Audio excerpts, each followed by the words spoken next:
Because Cardinal Reginald Pole published a book in Italy, King Henry VIII systematically decimated his family line in England. The crown beheaded his eldest brother, locked his young nephew in a dungeon to starve to death, and forced an executioner to hack his 67-year-old mother to pieces with 11 blows of an axe. The author himself sat perfectly safe across the sea, untouched by the slaughter. The printed manuscript explicitly detailed the king's illegal marriage and urged foreign armies to invade. Unable to cross borders to punish the scholar, the king retaliated by inflicting a bloodbath on the family he left behind. How does a man continue to breathe, knowing his own written pages caused his mother, brother, and nephew to be butchered in his place? Reginald Pole was born in 1500 at Stourton Castle in Staffordshire. From the moment of his birth, he represented a significant political threat to the ruling Tudor dynasty. Kings Henry VII and Henry VIII did not have a strong ancestral right to the English throne, having secured the crown only a few years earlier through military victory at the Battle of Bosworth in 1485. Unlike the Tudors, the Pole family held a genuine royal lineage as descendants of the Plantagenets. Reginald's mother, Margaret Pole, was the Countess of Salisbury and the niece of two former kings, Edward IV and Richard III. As a prominent figure of the House of York, her bloodline gave Reginald a stronger, more legitimate claim to the crown than the sitting monarchs themselves. In the deeply paranoid, highly militarized reality of early Tudor England, Reginald Pole was not merely a noble child. He was a walking, talking biological bomb waiting to detonate directly beneath the Tudor throne.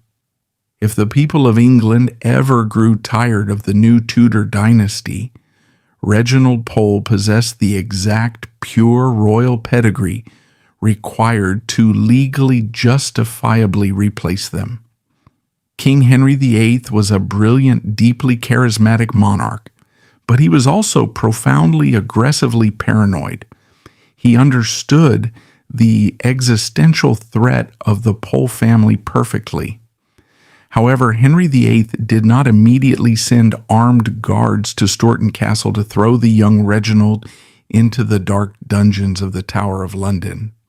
He decided on a far more insidious, highly calculated, strategic gamble.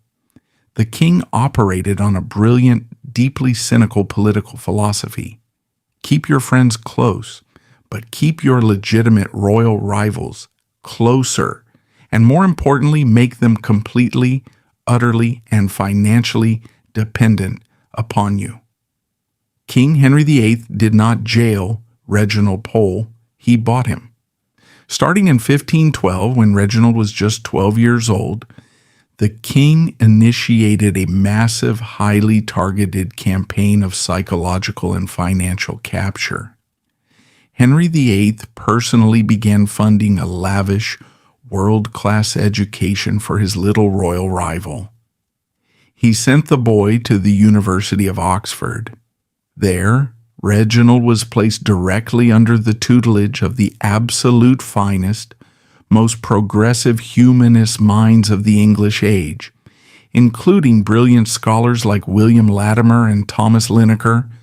But Henry did not stop at simply paying for books and tutors. He bound the boy in heavy, inescapable chains of gold.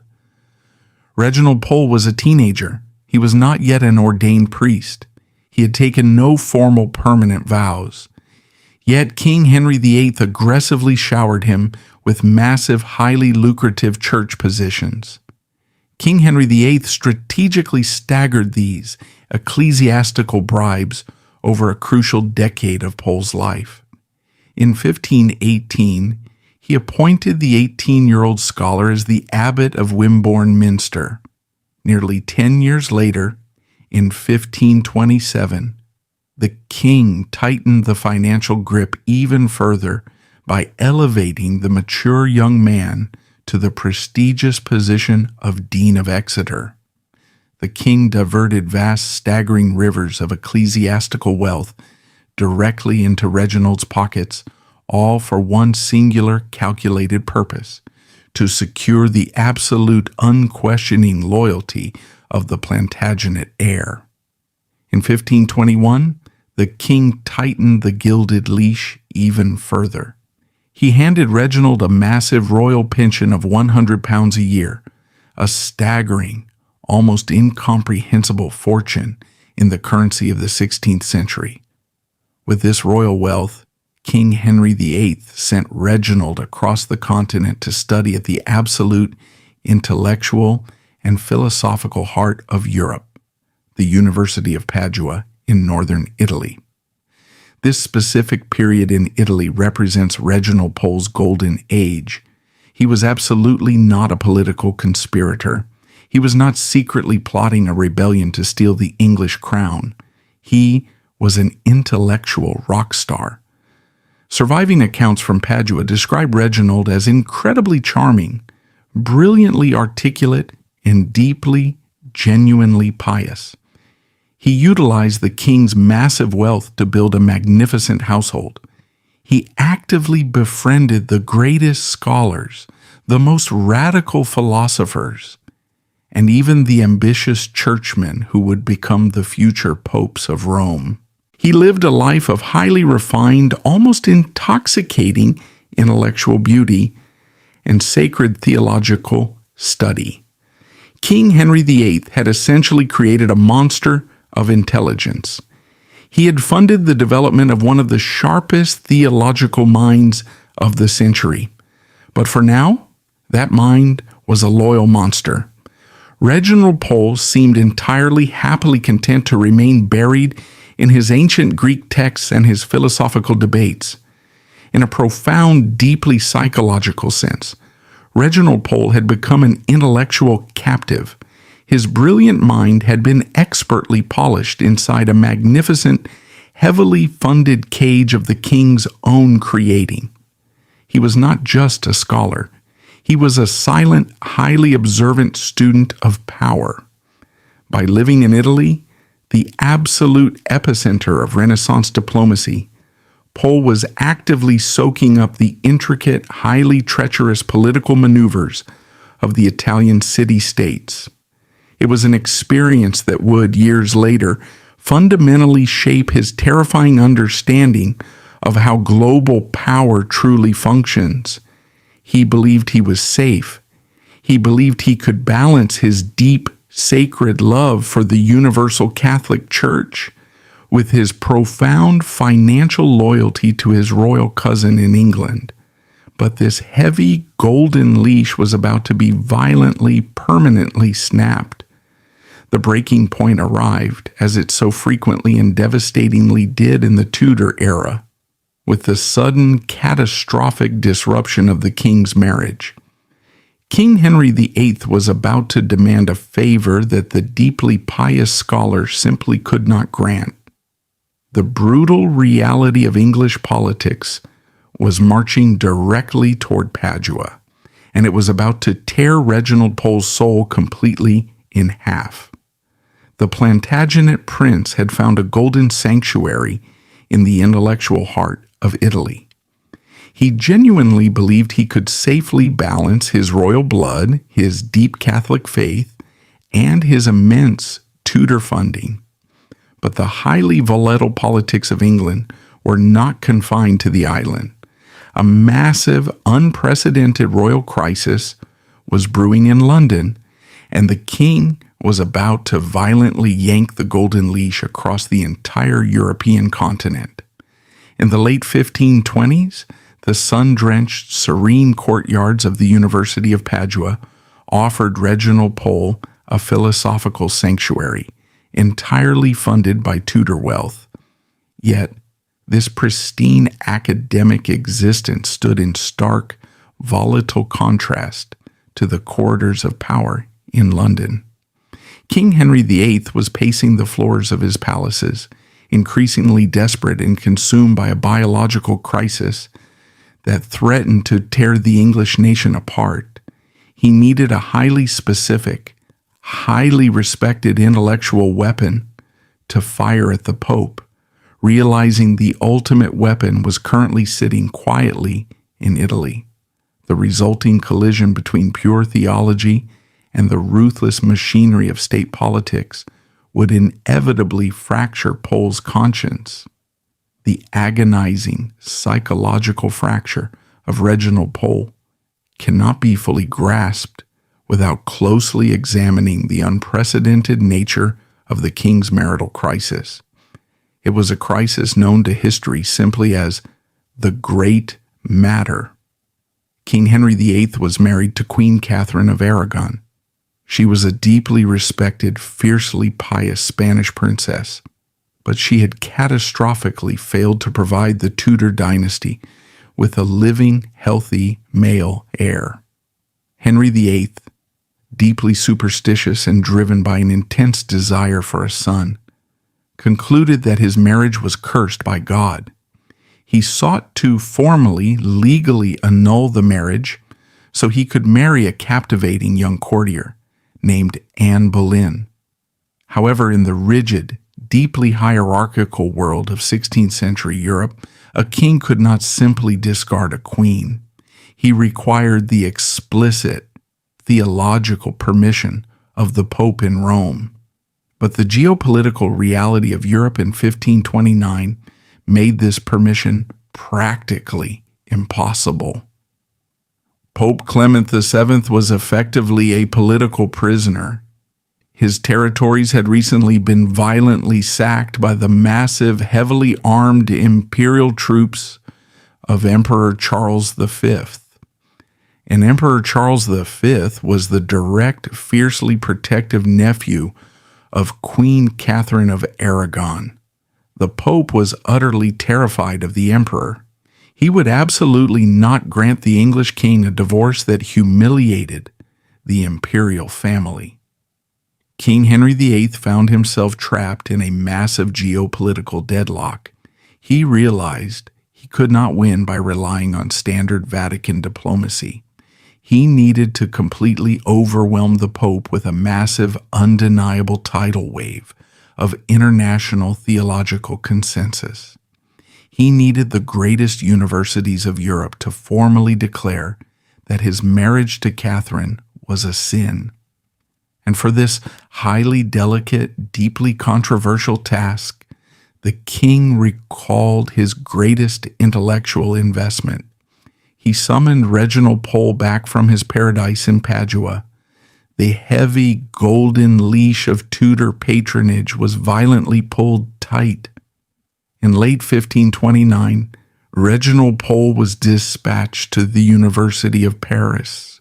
The Sorbonne was considered one of the absolute highest authorities on Christian theology in the Western world. The king's direct mission for Pole was blunt and deeply coercive. He was ordered to act as the king's royal agent. He was to gather the great theologians of Paris, utilize whatever diplomatic or financial pressure was necessary, and force them to issue a formal statement supporting the king's divorce.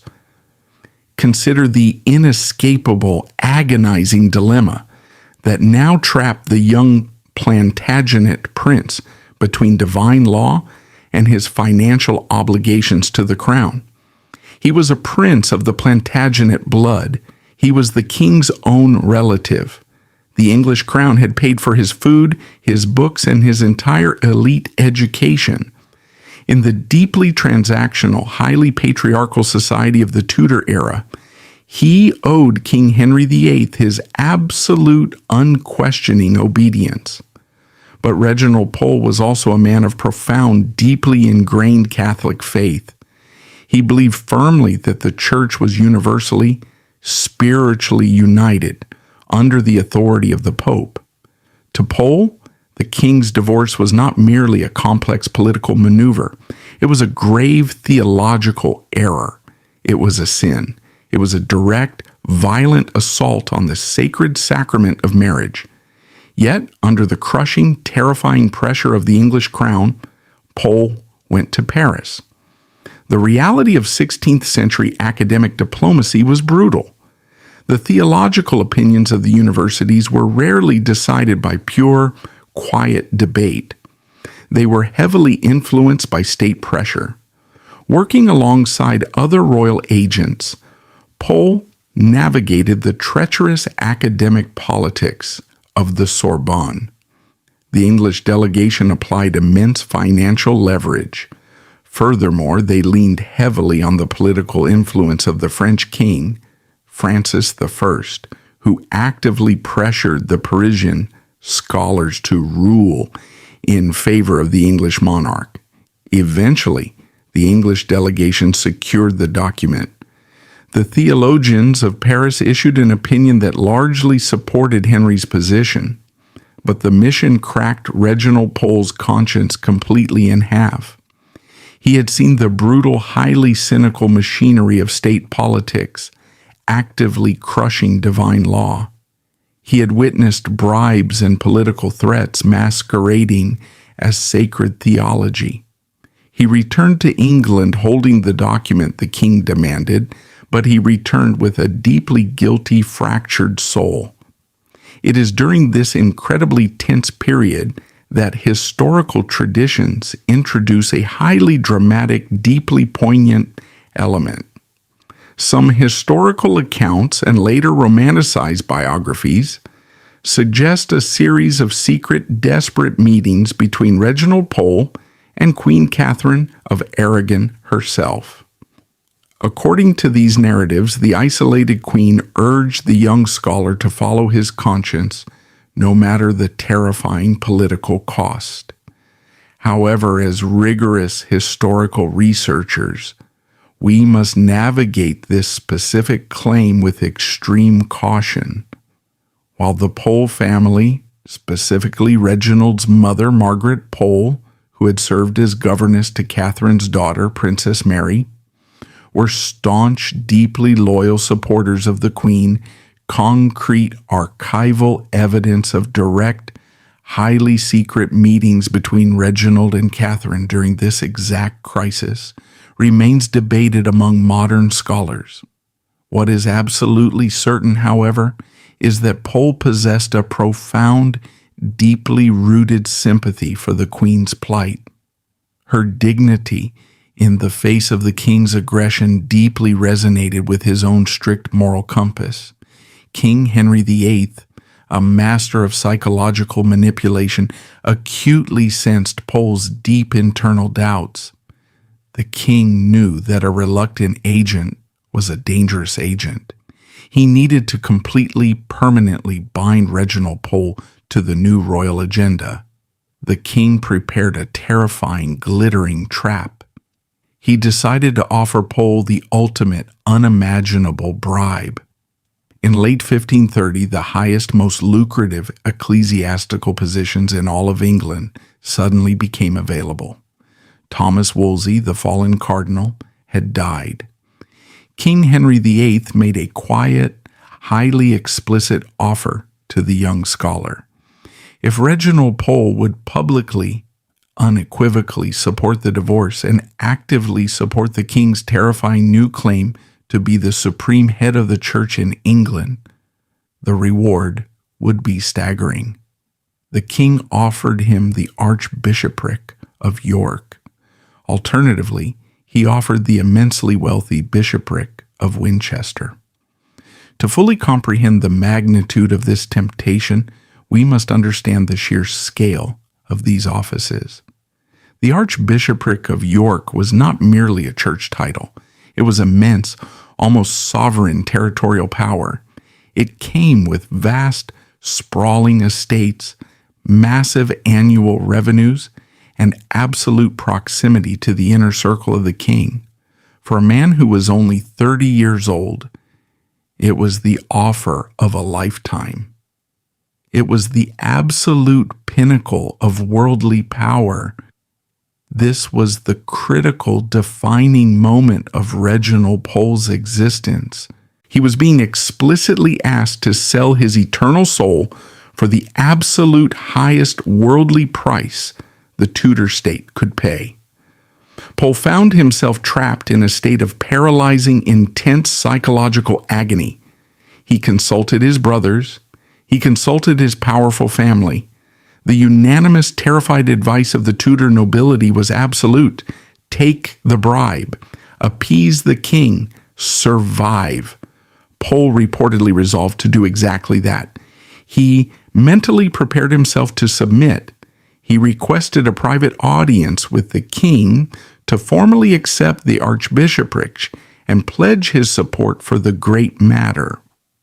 The decisive confrontation took place within the quiet, heavily guarded privacy of the royal apartments at York Place, the grand London residence recently seized by the crown from the fallen Cardinal Wolsey.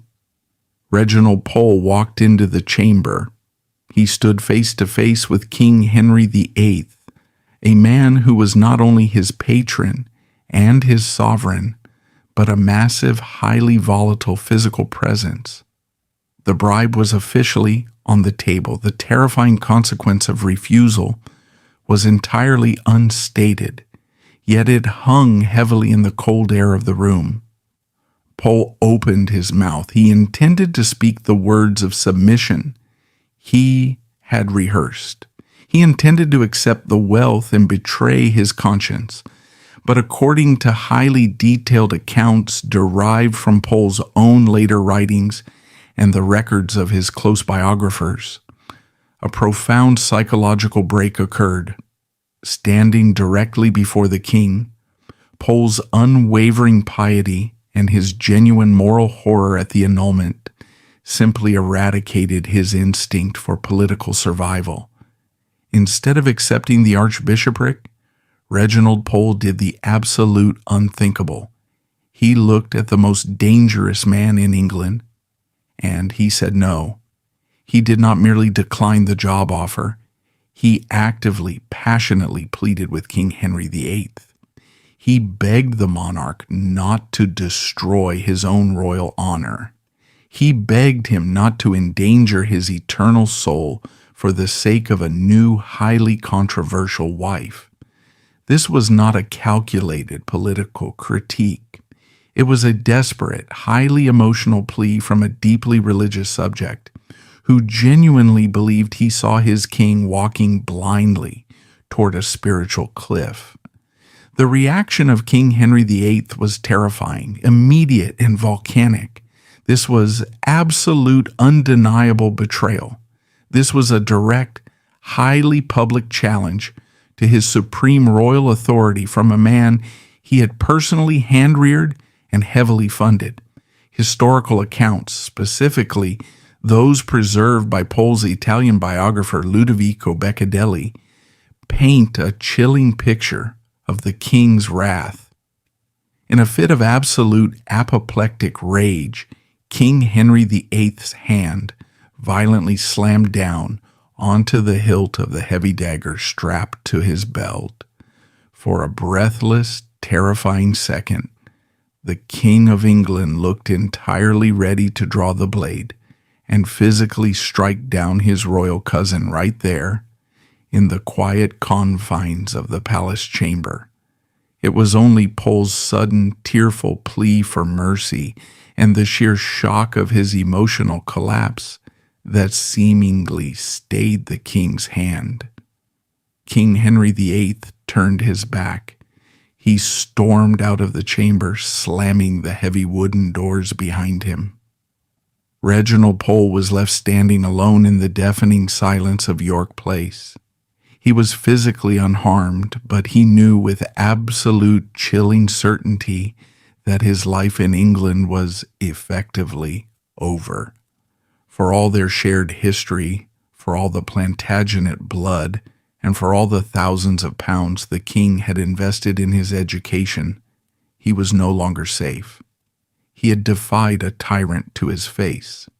In the immediate aftermath of the York Place confrontation, a tense, highly fragile standoff ensued.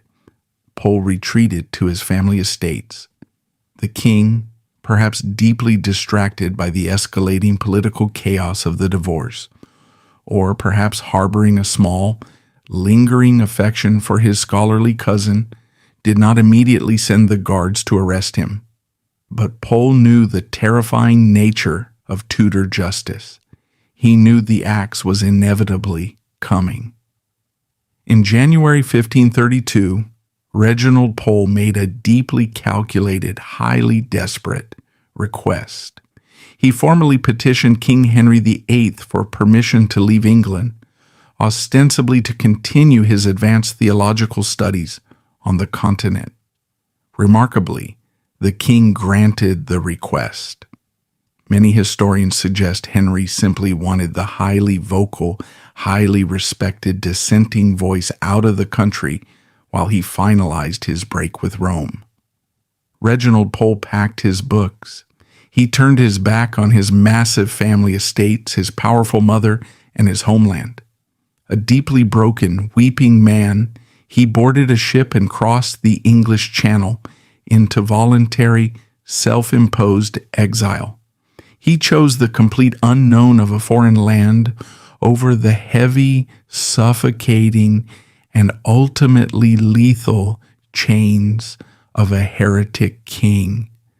He believed he was simply stepping away from the political fire. He had absolutely no idea that he was about to become the chief architect of an international war against the English crown.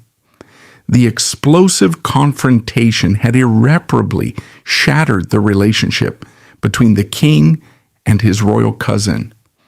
Reginald Pole had successfully fled the immediate physical danger of the Tudor court, seeking refuge once again in the quiet hills of Italy. But the safety of exile was a fragile, temporary illusion. Across the English Channel, the king's political wrath was rapidly escalating into a terrifying, state-sponsored bloodbath, and the exiled scholar could no longer remain silent in the shadows. While Pole retreated to the sunlit tranquility of the Veneto region, in the early 1530s, living quietly among elite Catholic reformers and engaged in deep philosophical debate, a horrifying reality was unfolding across the continent. Over in England, the damp fortified walls of the Tower of London were witnessing a state-sponsored slaughterhouse.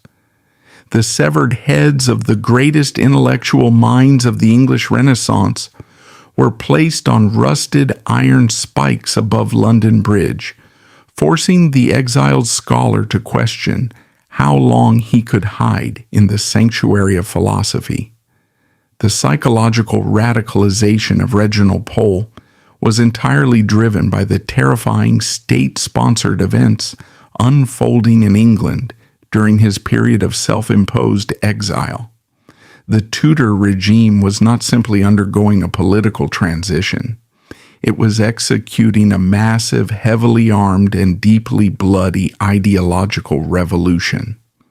When Reginald Pole fled England in early 1532, he harbored a desperate, lingering hope. He believed that King Henry VIII's infatuation with Anne Boleyn was a temporary, blinding madness.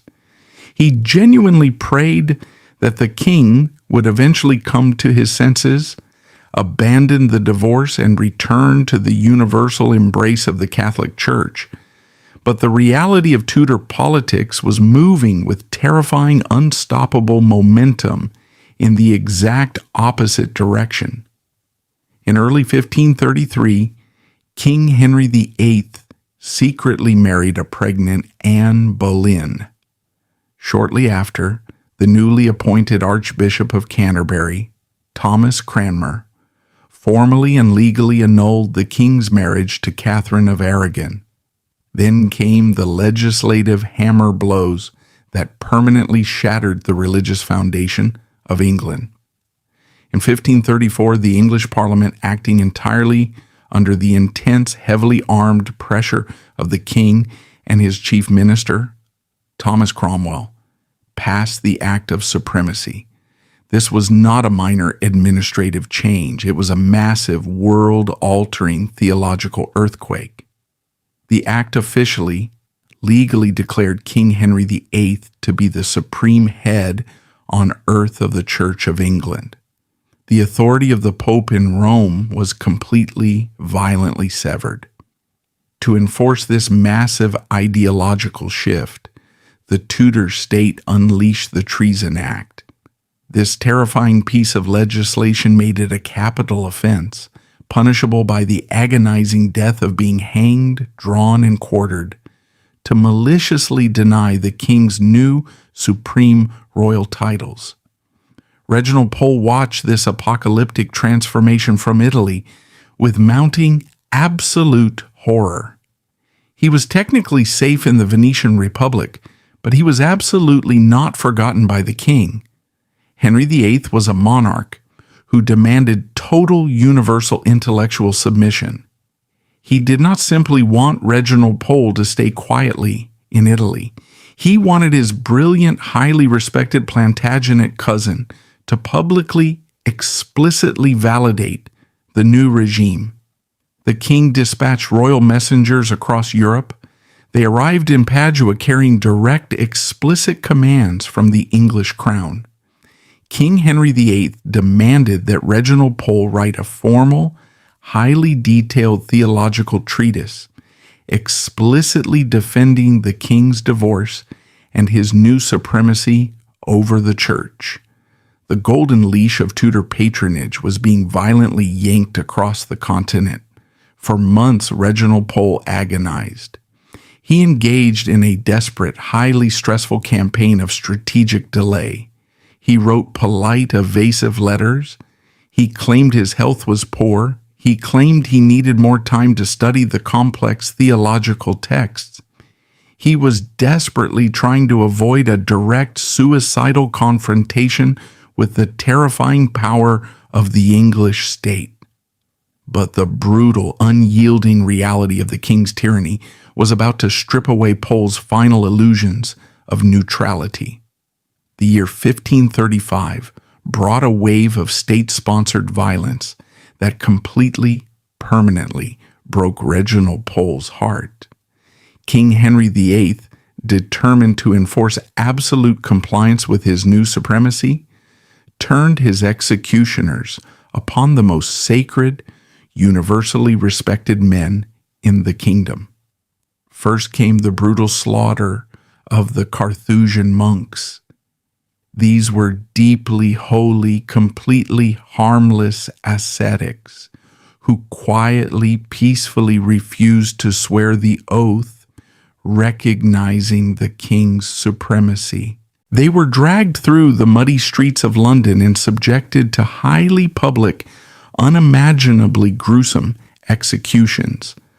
But the true, shattering psychological blow for Reginald Pole came shortly after. The king turned his wrath upon two men who were the absolute intellectual and moral pillars of the English Renaissance. The first was John Fisher, the incredibly pious elderly Bishop of Rochester. Fisher was a man of towering international reputation, a scholar whom Pole deeply revered.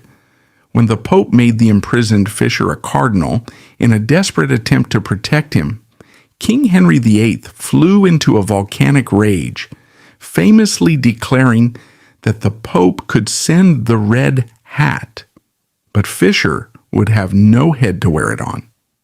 On June 22, 1535, the saintly Bishop Fisher was led out to Tower Hill and beheaded. Just 2 weeks later, the ultimate tragedy struck. Sir Thomas More, the brilliant former Lord Chancellor, the author of Utopia, and a man celebrated across the entire European continent as the absolute pinnacle of humanist intellect and moral integrity, was executed for his silent refusal to swear the oath. For Reginald Pole, sitting in the quiet, sunlit rooms of Italy, the news of these executions was not merely political intelligence, it was a catastrophic, soul-destroying psychological trauma. Thomas More and John Fisher were not distant political figures. They were his friends. They were his intellectual idols. They were the very best men that the English nation had ever produced. When Pole received the detailed accounts of their deaths, surviving historical records indicate he fell into a state of profound, shattering grief. He wept openly and inconsolably. This was the absolute defining turning point in the life of Reginald Pole. The executions of More and Fisher permanently destroyed his desperate, lingering illusion that he could ever find common ground with King Henry VIII. He finally realized with cold, terrifying clarity that the king was no longer a misguided monarch. He was a deeply dangerous, irredeemable tyrant who was actively, systematically murdering the holy. Reginald Pole recognized that his prolonged silence was no longer an act of cautious diplomacy. It was an act of profound, unforgivable moral cowardice. He decided it was time to finally speak. He would not fight the king with a massive army of mercenaries. He would fight him with words. He would forge a theological weapon so sharp, so deeply explosive, that it would resonate through the entirety of European history. Throughout the dark, freezing winter of 1535 into the early months of 1536, Reginald Pole locked himself away in deep study. The scholar and refined intellectual was actively writing his declaration of war. He titled his massive manuscript Pro Ecclesiasticae Unitatis Defensione, which translates to In Defense of Ecclesiastical Unity. It is known to history simply as the Defensio. This document was absolutely not a polite, measured academic treatise meant for quiet debate in a university hall. It was a theological and political carpet bombing of the Tudor monarchy. It was a work of brilliant, highly aggressive, and artful destruction. Pole poured every ounce of his massive intellect, his Plantagenet pride, and his profound agonizing grief into the pages. He systematically dismantled the king's legal and theological arguments with devastating surgical precision. First, he flatly, entirely denied the king's claim to royal supremacy. He argued, utilizing centuries of established canon law and scripture, that secular kings have absolutely no legal or spiritual authority over the internal affairs of the universal church. He explicitly called King Henry's new title unconstitutional in the absolute eyes of God. It was a direct, unapologetic challenge to the very foundational bedrock of Henry's new, terrifying regime. But the theological arguments were merely the appetizer. The Defensio rapidly escalated into a highly personal, deeply visceral attack on the king's character. Reginald Pole, the man whose education the king had personally funded, directly and publicly called Henry VIII a tyrant. He did not use the term lightly. Pole, a master of classical history, deliberately compared King Henry to the worst, most murderous, and deeply insane emperors of ancient Rome.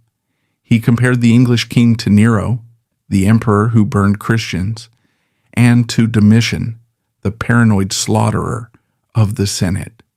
Pole explicitly, savagely attacked the king's marriage to Anne Boleyn.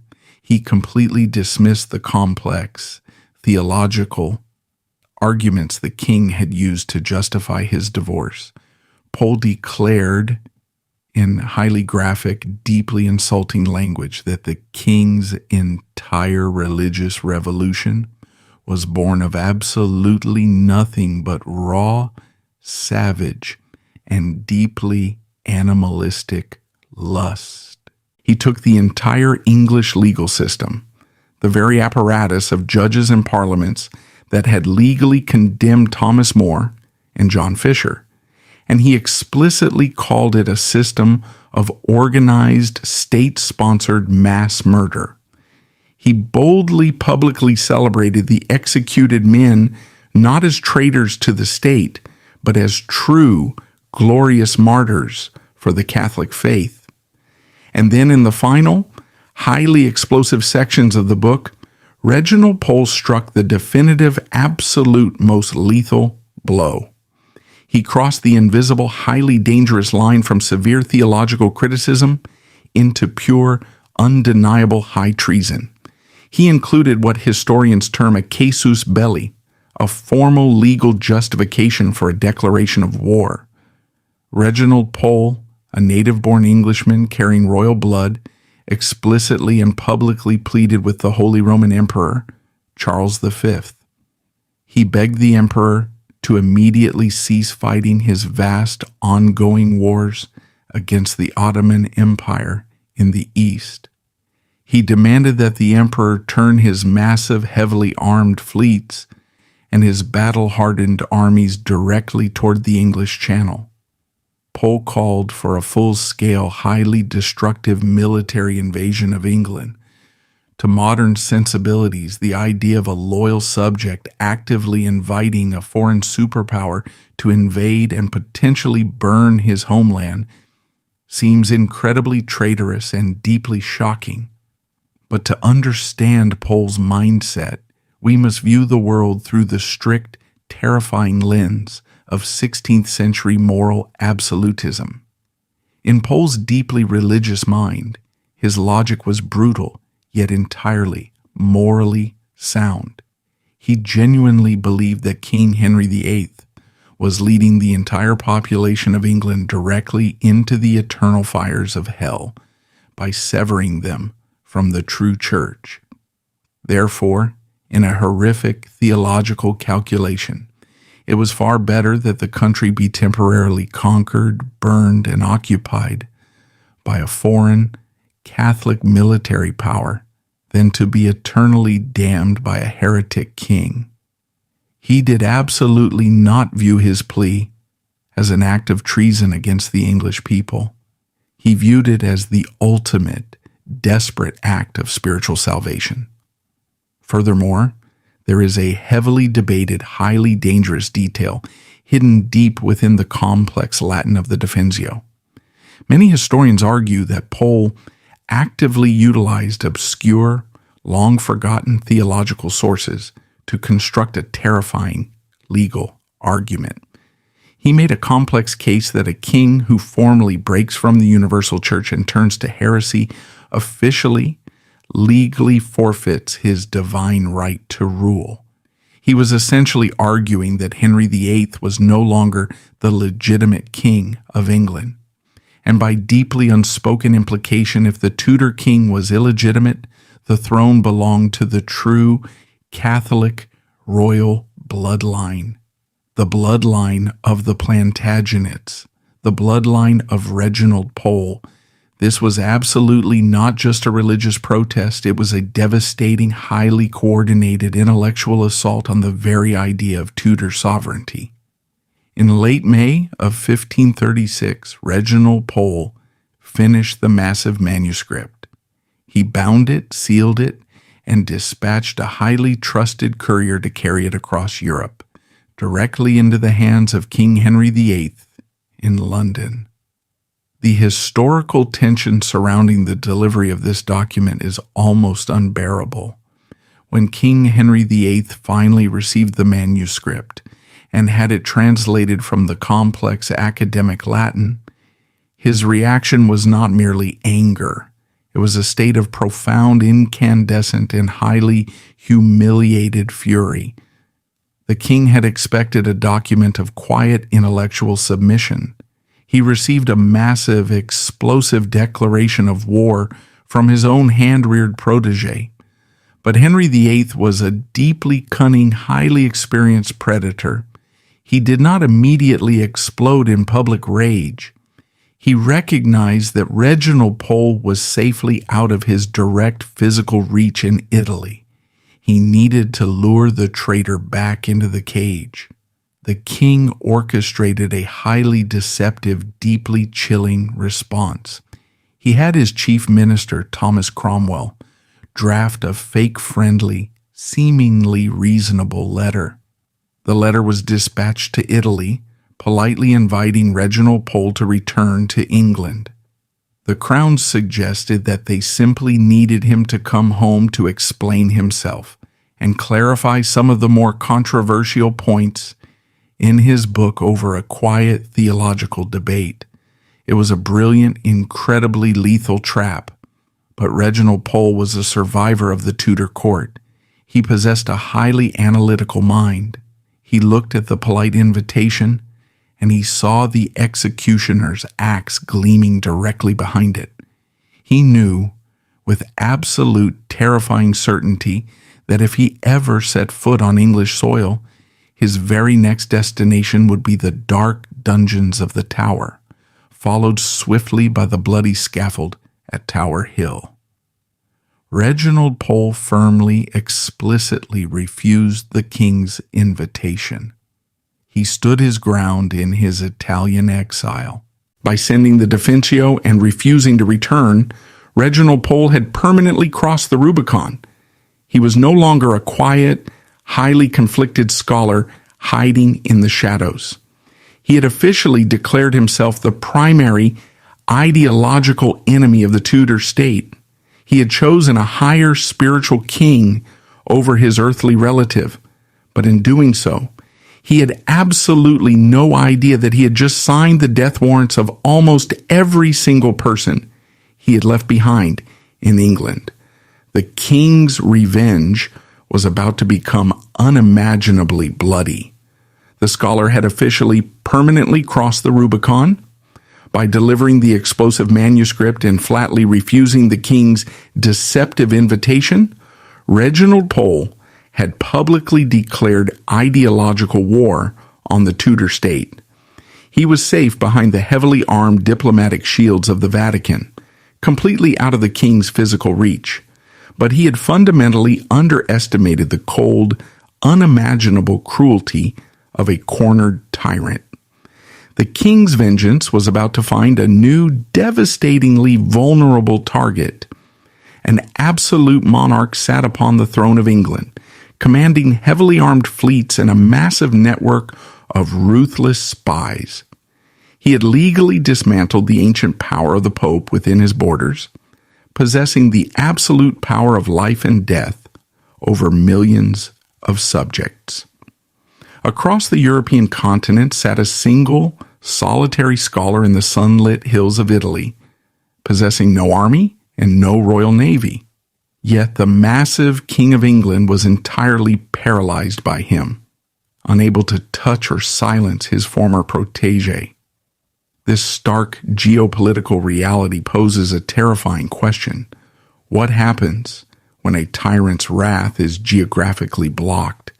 The sheer, unadulterated horror of King Henry VIII's vengeance is best explained by the brutal physics of absolute unchecked royal power. If a deeply paranoid, highly vindictive river of royal rage is blocked by a physical dam, it does not simply evaporate. It violently, inevitably finds another path to destroy something else. By the year 1536, Reginald Pole was entirely out of the king's physical reach. He was heavily protected by the complex, heavily armed diplomatic shields of the Italian city-states and the Vatican. The publication of Pole's explosive, highly treasonous book, the Defensio, had humiliated King Henry VIII on the international stage. But the geopolitical situation was about to become infinitely more dangerous for the Tudor crown. In late 1536, Pope Paul III made a massive, highly aggressive diplomatic move. He officially elevated Reginald Pole. Despite Pole's quiet, desperate protests that he was merely a scholar and not even an ordained priest, the Pope forced him to accept the red hat. Reginald Pole was formally created a cardinal of the Roman Catholic Church. But the Pope did not stop at a ceremonial title. He appointed Cardinal Pole as a formal papal legate. Pole was given a highly dangerous, explicitly political mission. He was ordered to travel across the royal courts of Europe. His explicit goal was to build a massive, heavily armed international alliance between the French king and the Holy Roman Emperor. The ultimate objective was to launch a coordinated, devastating Catholic crusade against England to physically depose King Henry VIII. Furthermore, Pole was instructed to actively funnel money and international support directly to the Pilgrimage of Grace, the massive, heavily armed Catholic rebellion currently raging in the north of England. King Henry VIII was entirely cornered. His most dangerous, pure-blooded Plantagenet rival was now officially a prince of the church, actively attempting to organize a global war against him. The king was incandescent with a profound, terrifying fury. He formally, legally declared Cardinal Pole an enemy of the state. He placed a massive, staggering financial bounty on Pole's head. He dispatched highly trained, ruthless assassins to physically hunt the cardinal down across the European continent. But the assassins failed. Reginald Pole, protected by papal guards, remained safe. It is at this exact, deeply frustrating moment that King Henry VIII made a cold, unimaginably savage psychological calculation. If the King of England could not have Reginald's blood, he would take the blood of everyone Reginald had left behind. He would completely, permanently exterminate the last remaining, highly dangerous remnants of the Plantagenet bloodline in England. The king unleashed his chief minister, Thomas Cromwell, a man defined by ruthless legal brilliance. By the autumn of 1538, Cromwell's sprawling network of informants had successfully closed their net around the remaining royal family. They initiated what history calls the Exeter conspiracy. The Tudor state did not target powerful, heavily armed rebels. They targeted Reginald Pole's immediate, highly vulnerable family. First, the King's Guards violently arrested Reginald's youngest brother, Sir Geoffrey Pole. Geoffrey was absolutely not a hardened warrior or a brilliant political mastermind like his older brother. He was a relatively quiet, deeply anxious aristocrat. Cromwell knew exactly who to target to break the family apart. Geoffrey was dragged directly into the damp, freezing dungeons of the Tower of London. The Tudor state did not immediately resort to the physical rack. They applied an immense, crushing, and highly sophisticated campaign of psychological torture. They left Geoffrey in total, terrifying isolation. They threatened him with the agonizing death of a traitor. They promised him absolute mercy if he simply offered up the names of his family members. The psychological pressure was completely, utterly devastating. Surviving historical archives record a deeply tragic, horrific detail. Sir Geoffrey Pole, completely isolated in his dark cell, was mentally broken. He attempted to brutally commit suicide twice to escape the terrifying interrogations. Historical tradition suggests a quiet, heartbreaking scene. The Wai-ong, aristocratic knight, completely shattered by fear, was reportedly seen rocking back and forth in the darkness of his cell, desperately grasping for sanity. Eventually, the psychological torture succeeded. The youngest Pole brother completely snapped. To save his own life, Geoffrey Pole gave Thomas Cromwell exactly the lethal, highly fabricated evidence the state required. Geoffrey formally testified that his eldest brother, Henry Pole, Lord Montague, and their powerful cousin, Henry Courtenay, the Marquis of Exeter, held deep, treasonous hatred for the king. Most devastatingly, he implicated their aging mother, Margaret Pole. It was a complete, catastrophic family betrayal, extracted under the absolute terror of the Tudor police state. It was all the legal ammunition Thomas Cromwell required. The king completely bypassed the ancient sacred rights of the Magna Carta. He did not grant the accused lords a formal, highly public trial where they could actively defend themselves or cross-examine Geoffrey's coerced confession. Instead, the king utilized the most terrifying, deeply unconstitutional legal weapon in the Tudor arsenal. He utilized the Act of Attainder. Parliament, operating under the heavy, terrifying pressure of the crown, passed the act. This horrific piece of legislation allowed the English government to legally, formally sentence a man to death without a trial, without presenting physical evidence, and entirely in the accused's absence. It permanently corrupted their noble bloodline and confiscated all their ancestral wealth. In January 1539, the brutal retaliation began. Henry Pole, Lord Montague, and the Marquis of Exeter were led out of the Tower. They were marched to the bloody execution block at Tower Hill and publicly beheaded. The male lineage of the Plantagenets in England was systematically, violently decimated. As for Sir Geoffrey Pole, the Tudor crown kept its terrifying promise. Because he had cooperated and betrayed his own blood, he as formally pardoned, but it was a living, highly agonizing death. He was released from the Tower a completely broken, profoundly traumatized man. He was a living ghost, a widely despised traitor, left to wander the empty countryside carrying the massive, inescapable weight of his family's blood entirely on his own hands. But the true, primal, and most shocking revenge of King Henry VIII was still waiting in the dark confines of the Tower. Reginald Pole's mother, Margaret Pole, the Countess of Salisbury, had also been violently arrested. She was an incredibly frail, deeply pious woman. She was 67 years old. She was the direct niece of King Edward IV and King Richard III. She was a living, highly respected relic of a completely bygone era. The Tudor investigators completely tore apart her sprawling country estate, searching for concrete evidence of high treason. They found absolutely nothing linking her to any armed rebellion.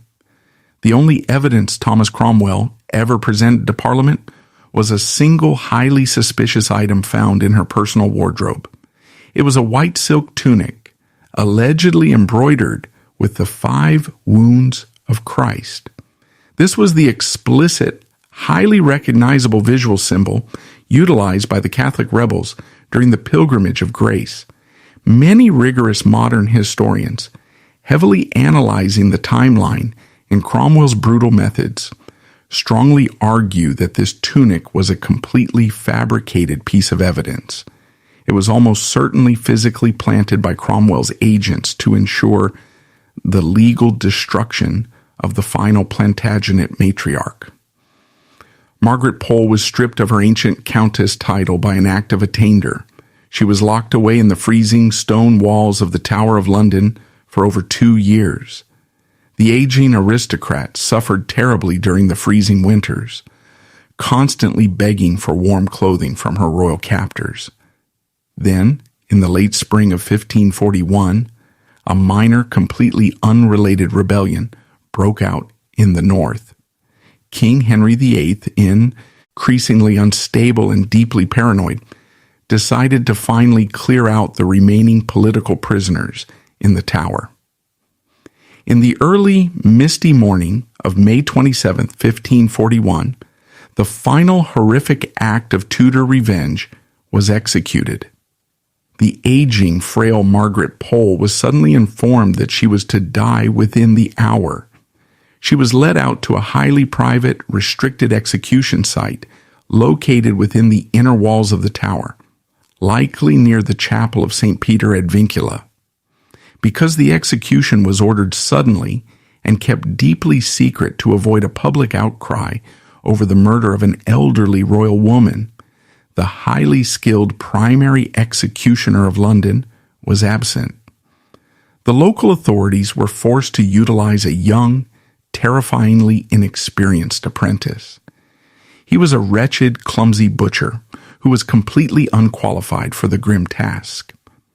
What followed is one of the most brutal, highly debated, and profoundly horrific executions in the entire history of the British monarchy. When the elderly countess was led to the heavy wooden block, she was instructed to kneel and lay her neck upon it. According to highly enduring, deeply powerful historical traditions, heavily circulated by Catholic martyrs and later historians, Margaret Pole, a woman of absolute unyielding royal blood, flatly and fiercely refused. She reportedly stood tall before the executioner. She boldly told the gathered Tudor officials that she was absolutely no traitor. She declared that she would not willingly submit to the block like a criminal. She famously stated that if they wanted her royal head, they would have to actively come and take it from her shoulders. While some modern historians heavily debate the exact choreography of her final moments, suggesting she may have eventually knelt but refused to lower her chin, the recorded outcome of the execution is universally, undeniably horrific. The young, panicking apprentice swung the heavy executioner's axe. He missed her neck entirely. He sliced deeply, violently in, the elderly woman's shoulder. The scene descended into absolute bloody chaos. The frail woman, in immense, unimaginable agony, was struck again and again. Surviving accounts written by deeply horrified ambassadors and witnesses are brutal in their explicit detail. The terrified apprentice hacked wildly at her back, her head, and her shoulders. The historical record indicates it took an agonizing 10 to 11 separate strokes of the heavy axe to finally completely hack her body to pieces and sever her head. The 67-year-old Countess of Salisbury, the last great Plantagenet matriarch, had been literally butchered like an animal by the Tudor state. It took several highly anxious weeks for the slow diplomatic couriers to carry this horrific news across the European continent. When the detailed dispatches finally reached Cardinal Reginald Pole in Italy, the psychological impact was absolute and shattering. He did not immediately plan a military counterattack. According to the writings of his close associates, Reginald Pole fell into a state of profound, overwhelming, and deeply paralyzing survivor's guilt. He retreated into his private chambers. He wept openly and uncontrollably for his mother. In his deeply analytical, highly religious mind, he connected the horrific events directly to his own actions. He believed that he had actively started this slaughter. He believed that his explosive, highly public words in the Defensio had been the exact weapon that the king had ultimately used to brutally murder his family. But this massive, unimaginable grief did not break Reginald Pole. It did not force him into quiet, terrified submission. Instead, the brutal butchery of his mother completely, permanently hardened his soul. It actively forged a new, terrifying, and highly savage political focus within him. He emerged from his grief completely transformed. He formally, publicly declared himself the son of a martyr. He completely abandoned the quiet, peaceful fickle debates of his youth. He dedicated the absolute entirety of his remaining life and his massive intellectual capability to fighting a global holy war. He was now entirely obsessed with completely eradicating the Protestant Reformation, the very ideological movement that had brought this unspeakable bloody tragedy directly to his family. This was the exact highly tragic moment where the gentle humanist scholar was permanently lost to history. He was entirely consumed by a profound, unyielding need for a holy and just vengeance. He had lost his earthly family, but he had found his absolute, terrifying life's mission. He was about to become the primary intellectual architect of the global Counter-Reformation. In 1542, Pope Paul III recognized Pole's massive intellect and his newly forged, unyielding determination. The Pope appointed Cardinal Pole as one of the 3 primary papal legates to actively preside over the Council of Trent. This was absolutely the most important, highly influential church meeting of the entire 16th century.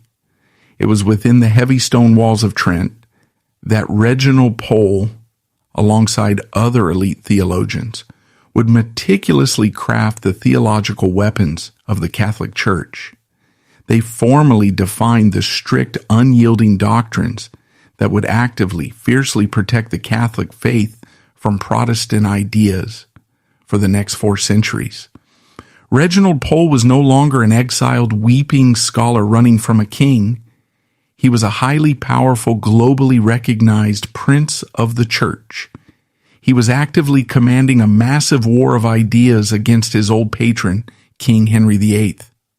But the most dramatic, the most profound, and the absolute greatest what-if moment of his entire complex life was still rapidly approaching.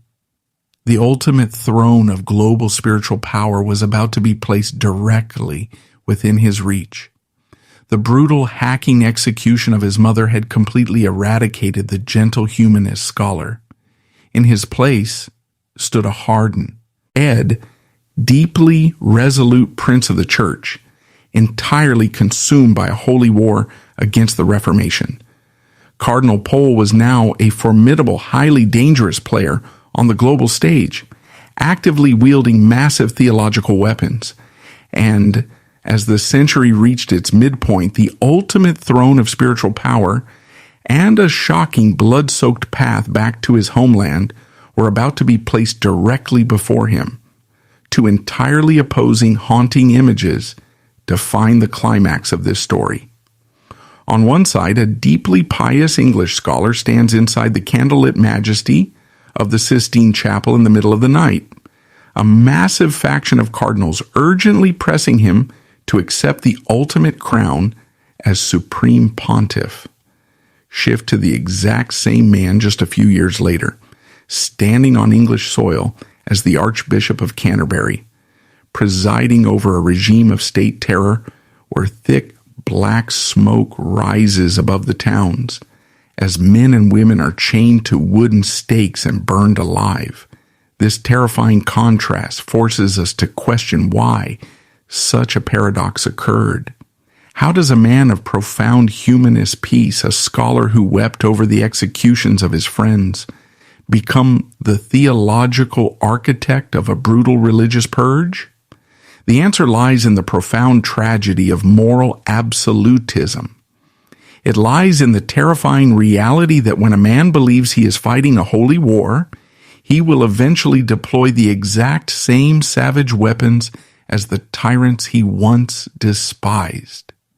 The final blood-soaked chapter of Reginald Pole's life makes historical sense only when we meticulously examine the precise moment he nearly gained the ultimate global throne. The year is 1549. Pope Paul III, the man who had elevated Pole to the College of Cardinals, died. The political and spiritual leaders of the Catholic world gathered in Rome for a massive, highly contentious papal conclave to elect his successor. Reginald Pole entered the conclave not as an outsider, but as the absolute, undeniable favorite. He was incredibly popular. He was deeply respected for his unyielding integrity, his brilliant leadership at the Council of Trent, and his profound personal suffering. He carried the overwhelming, heavily orchestrated support of the massive Spanish Empire and the Emperor Charles V. As the highly secretive voting began, the momentum shifted decisively toward the exiled Englishmen, Ballot after ballot, his numbers climbed. At one incredibly tense historic moment, Reginald Pole reached 26 votes. He was just 2 single votes shy of the 28 required for absolute, unquestioned victory. The imperial faction of cardinals recognized they had the momentum. They made a dramatic, highly irregular move. They approached Pole in the middle of the night. They urgently suggested that they bypass the formal, slow ballot process. They wanted to elect him instantly by a process known as adoration, a spontaneous, immediate declaration of the entire room. Reginald Pole was standing on the absolute threshold of global supremacy. If he simply nodded his head, he would be pope. But here, we witness the profound, highly tragic internal contradiction of his character. Reginald Pole was a man of immense, almost paralyzing personal piety, but he was perhaps far too moral for the brutal, pragmatic politics of the Vatican. He looked at the cardinals in the dark. He flatly refused. He stated firmly that a true pope should be elected in the clear, honest light of day through the proper, rigorous channels of the Holy Spirit. He refused to accept the ultimate crown through a rushed, secret, midnight deal. His supporters were completely stunned. The crucial historic moment evaporated instantly. When the sun rose and the formal voting resumed, the political alliances had shifted. The French faction rallied their opposition. Pole's support slowly, agonizingly eroded. After weeks of brutal deadlock, the frustrated cardinals eventually elected another man who became Pope Julius III. Many modern historians heavily analyze this specific breathtaking refusal. Some documents suggest that Pole's decision was not solely born of pure religious piety. Many historians argue there was a deeply hidden, lingering political desire still burning within him. He was a Plantagenet prince. He was unmarried and not yet an ordained priest. If he accepted the papacy, his ancient biological claim to the English throne was permanently, irrevocably dead. Some historical accounts suggest he still quietly, desperately dreamed of returning to a Catholic England, perhaps even as its king. He chose the distant possibility of an earthly kingdom over the immediate reality of the papacy. In doing so, he lost both. It remains one of the absolute greatest, most profound what-ifs in all of European history. But Reginald Pole was not destined for the Vatican. His ultimate fate was tied with heavy, unbreakable chains back to his homeland. In 1553, the political landscape of England underwent a massive, violent earthquake. King Henry VIII's young Protestant son, King Edward VI, died. Following a brief, highly contested crisis of succession, the true, fiercely Catholic daughter of Catherine of Aragon took the throne. Queen Mary I had survived decades of humiliation. Her very first absolute objective was to completely dismantle the Protestant Reformation. She intended to forcefully, legally restore the old Catholic faith to England, and she desperately needed one specific man to help her do it. She needed her royal cousin. She needed the intellectual muscle of the Counter-Reformation. She called for Reginald Pole. Emperor Charles V initially attempted to actively block Pole's return. The emperor feared that the Plantagenet prince possessed too much influence and might actively attempt to marry the queen himself, but eventually diplomacy prevailed. In November 1554, after more than 2 decades of agonizing, deeply traumatizing exile, Reginald Pole finally set foot again on English soil. It was a highly dramatic, intensely emotional reunion. He was no longer the young, weeping scholar who had fled the wrath of King Henry VIII. He was a battle-hardened, deeply resolute cardinal of the Roman Church. On November 30th, 1554, a highly choreographed, incredibly powerful ceremony took place. Cardinal Pole walked into the absolute heart of the English Parliament. He stood before the heavily armed lords and the deeply divided commons.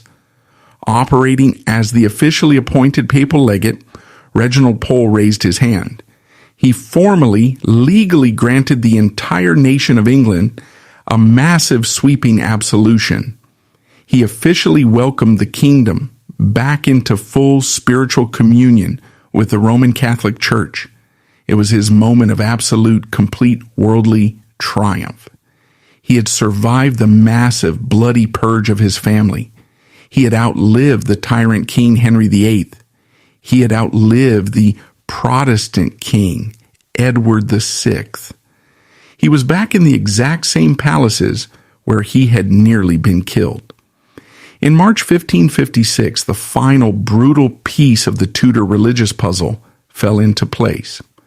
Thomas Cranmer, the Protestant archbishop who had annulled Catherine of Aragon's marriage, was stripped of his titles and burned alive at the stake. Just 2 days later, Reginald Pole was officially formally consecrated as a priest. He was immediately installed as the new Archbishop of Canterbury. He had climbed from the absolute depths of political exile to the highest, most powerful religious position in his homeland. But this massive historic triumph was about to be painted in unimaginable amounts of blood. Under the direct, unyielding guidance of Queen Mary I and her primary theological advisor, Archbishop Reginald Pole, the ancient, terrifying laws against heresy were violently revived. What rapidly followed was the darkest, most highly debated chapter of English religious history, the Marian persecutions. The Tudor state unleashed a campaign of absolute religious terror. In just a few short years, nearly 300 prodigy Estates were formally condemned by the ecclesiastical courts.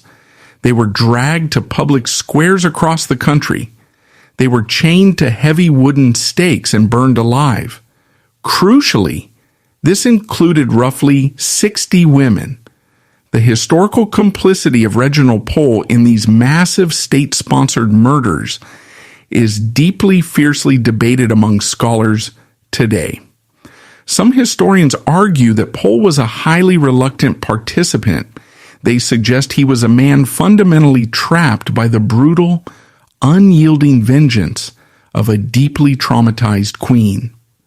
There are surviving records indicating that Pole occasionally leaned toward mercy, actively granting rare pardons to a few individuals within his own specific diocese. However, many other historians point to a far darker, highly chilling reality.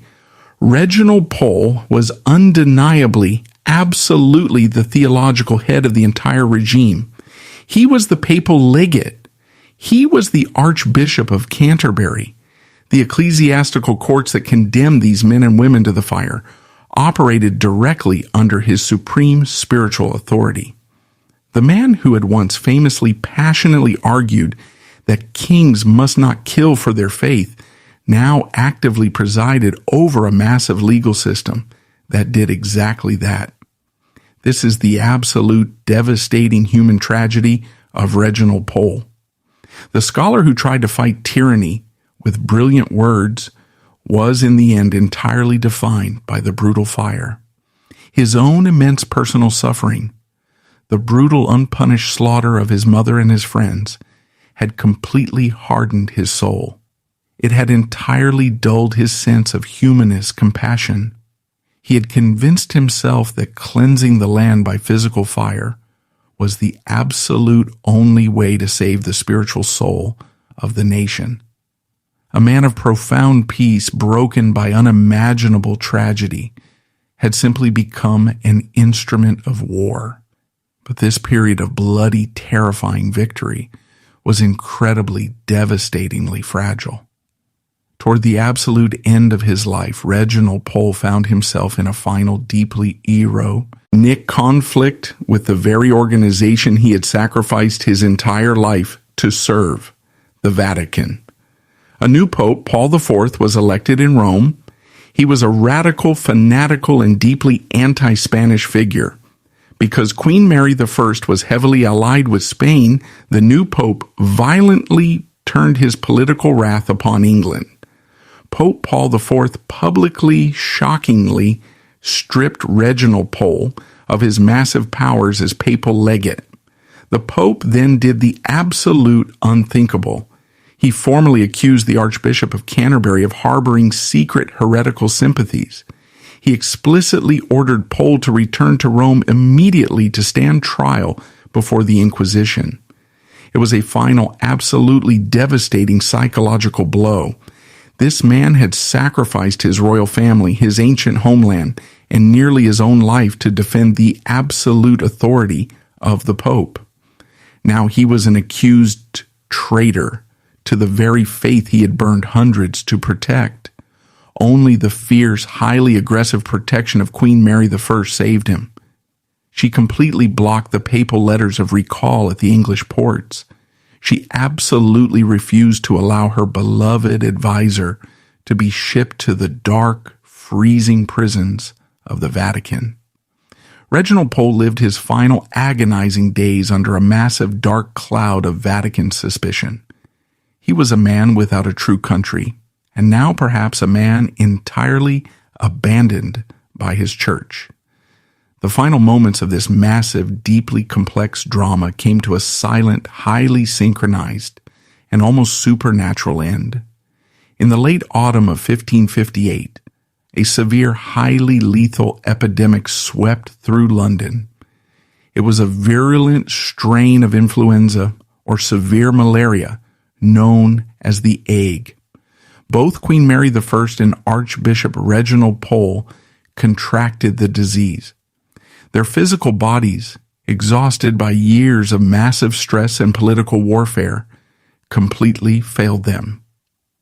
On the morning of November 17, 1558, Queen Mary I died at St. James's Palace. Exactly 12 hours later, at 7 o'clock in the evening, in his quiet bedroom across the river at Lambeth Palace, Reginald Pole breathed his last.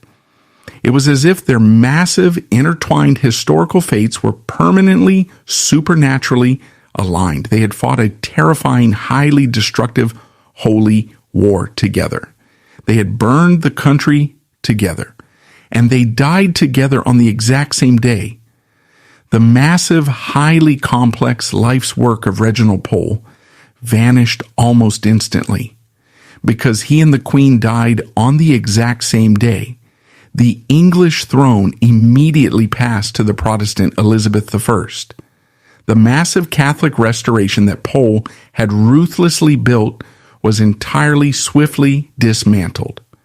Reginald Pole, the royal-blooded Plantagenet, who was almost King of England, who was almost elected Pope, and who served as the last Roman Catholic Archbishop of Canterbury, is not buried in a massive, towering royal tomb. He rests under a simple, highly austere stone slab in Canterbury Cathedral. His life is a stark, enduring historical lesson. He fought a brilliant, agonizing war of conscience against a tyrant. But his story proves that when absolute certainty replaces human compassion, the survivor can become the very monster he once fought to destroy.